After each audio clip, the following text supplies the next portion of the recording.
Often during a weight loss journey, the first 10 pounds or so are usually some of the easiest to lose. A few minor changes to your exercise or to what you're eating in a day can yield pretty significant results in the beginning. But it's those last 5 to 10 pounds that can be really tricky to navigate and require doing something different than what you did to lose those first 10 pounds. So today I'm sharing 5 expert secrets to help you lose those last 10 pounds that actually work. My name's Autumn. I'm a certified clinical nutritionist with my master's in nutrition human performance, and today's video is sponsored by Element. More on them in a bit. Okay, the first tip is to balance out your fats to your proteins. So a lot of people when they're first starting their weight loss journey will reduce their general carbohydrate intake either by following a lower carb diet or following a keto diet, which can be really helpful to help reduce the insulin response and help the body tap into fat burning. But especially when you get to those last 10 pounds or so, it's really easy to eat a lot more fat before you've had enough protein that actually helps to support your weight loss goals. Think of having things like those fat bombs or eating a bunch of peanut butter, having a handful of nuts. These are all great foods and can definitely support a weight loss goal, but they really need to be balanced out with the right amount of protein. Otherwise, it's really easy to overeat on the fat. So in this circumstance, you would still be burning fat as fuel, but you wouldn't be burning enough of your own internal fat stores. You'd be burning more of the dietary fat that you're eating and therefore not making progress with your weight loss goals. So we want to shift the scales and balance out the protein to the fat a little bit better so that you're burning more fat from internal sources rather than having it all burned from those external sources. Now, good rule of thumb for most people is to aim for about 30 to 40 grams of complete protein at each meal, assuming you're having a 3-meal structure. Although some people need significantly more protein. So I do have a video that helps you figure out exactly how much protein you need depending on your goals and your current weight. You can check that video out. I'll have it linked down in the description below. But the key here for this first tip is to not only eat enough protein and have that really be your focus first before you're adding in the fats, but it's also to make sure that you're focused on the protein quality and getting those proteins from high quality protein sources that aren't extremely high in fat while also being really low in quality protein. An example of this would be like peanut butter. Peanut butter is a lot higher in fat than it is in protein, and the protein that it has is really low quality, so really shouldn't be counted as a protein in the first place. I have a full video that breaks down the top 10 sources of protein for a weight loss goal. If you guys want to check that out, I'll have it linked up right here. Okay, the second tip is to have an honest review of habit-forming foods. We've all been there. A lot of these habit-forming foods that don't support our goals are really easy to sneak into our diet and really not realize how much they're having a cumulative effect on our weight loss and wellness goals. Like for myself personally, some of those habit-forming foods would be like chips at a Mexican restaurant, or maybe for you, it's bread rolls at a restaurant, or it could be protein bars or a handful of dried fruit. Now, these can seem pretty insignificant because they are small amounts of food, but they really do add up over time, especially because they are habit-forming foods. They're also sneaky because they're really easy to overeat because they're either really high in starchy or sugary carbohydrates or really high in fat,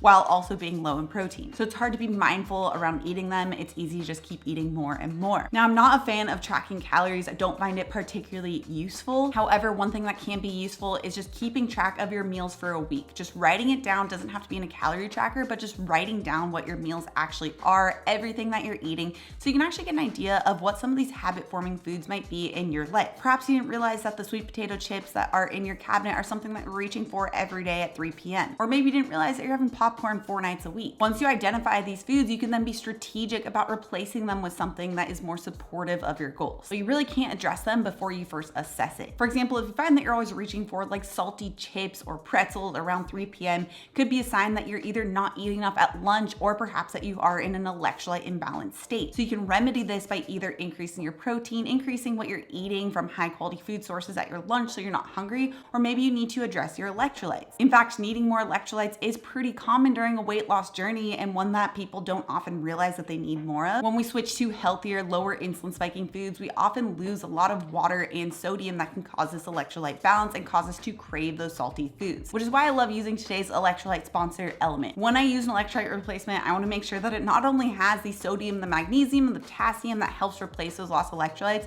but I also want to make sure it has 0 sugar. Element contains all of those electrolytes that help to replace what was lost while also not having any sugar. I personally have at least 1 element per day. They taste so good. I've especially lately been loving their classic orange salt or raspberry salt, but in the past, some of my other favorites are the lemon habanero and the mango chili. I usually like to have Element after my workout or even on days that I'm not working out, just going for a long walk. I just feel so much better, so much more hydrated and energized when I actually have the proper electrolyte balance. And because they come in these little really convenient packets, it's super easy to bring with me when I'm on the go, when I'm traveling, or if like I'm at the zoo. And right now, Element is offering my viewers a free sample pack with any order. That's 8 single-serve packets free with any Element order. It's a really great way to test out all 8 flavors, so you can get yours at drinkelement.com/autumn.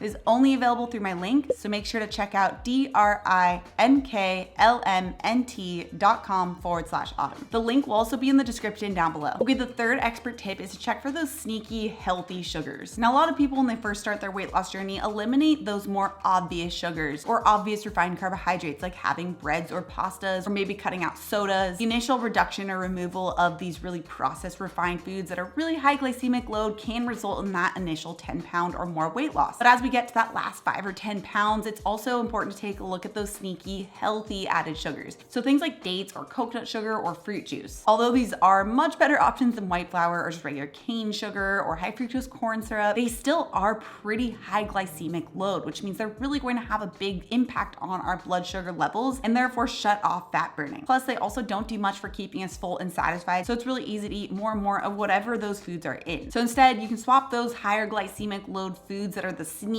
added sugars with the more whole food varieties like whole fruit instead of dried fruit. Or instead of having things like honey or maple syrup, you could use something like monk fruit or stevia, which is naturally 0 sugar. Okay, the fourth expert tip is to reduce your caffeine reliance. Now, caffeine really impacts your sleep quality, and poor sleep is directly tied to weight gain around the belly. If you need to have like a full jug of coffee every day, you can view that reliance as you probably not getting enough high quality deep sleep. And that can be a sign that you really need to address your sleep quality in order to progress with your weight loss goals. But at the same time, you also can't get your sleep in order when you're still relying on huge amounts of caffeine. It's not to say that you can't have any caffeine, you can't have any coffee, but having like 4 cups, 5 cups, 6 cups a day is not going to serve your goals. So instead, try cutting back to 1 to 2 cups of caffeinated coffee or tea per day and trying to have it no later than 2 p.m. or 12 p.m. if you are caffeine sensitive. And then from there, you can actually start to take the steps to determine what you need to do to help better improve your sleep quality, which I have some videos on. You can check out right here with the details. Okay, the 5th expert tip is to actually challenge yourself with your workouts. Just like some of these other tips, when you start to lose those first 10 pounds or so,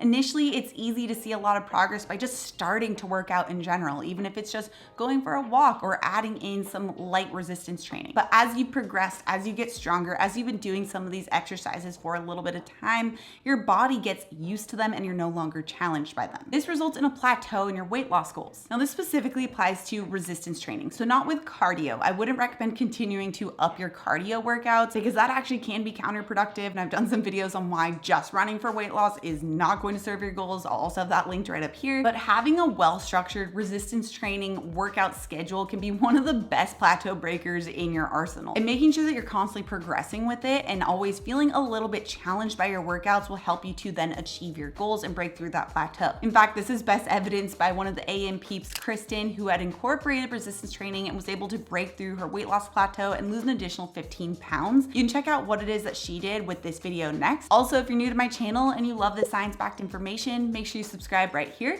Come out new videos every Tuesday and Thursday. All right, guys, thanks so much for tuning in, and I'll see you in my next video.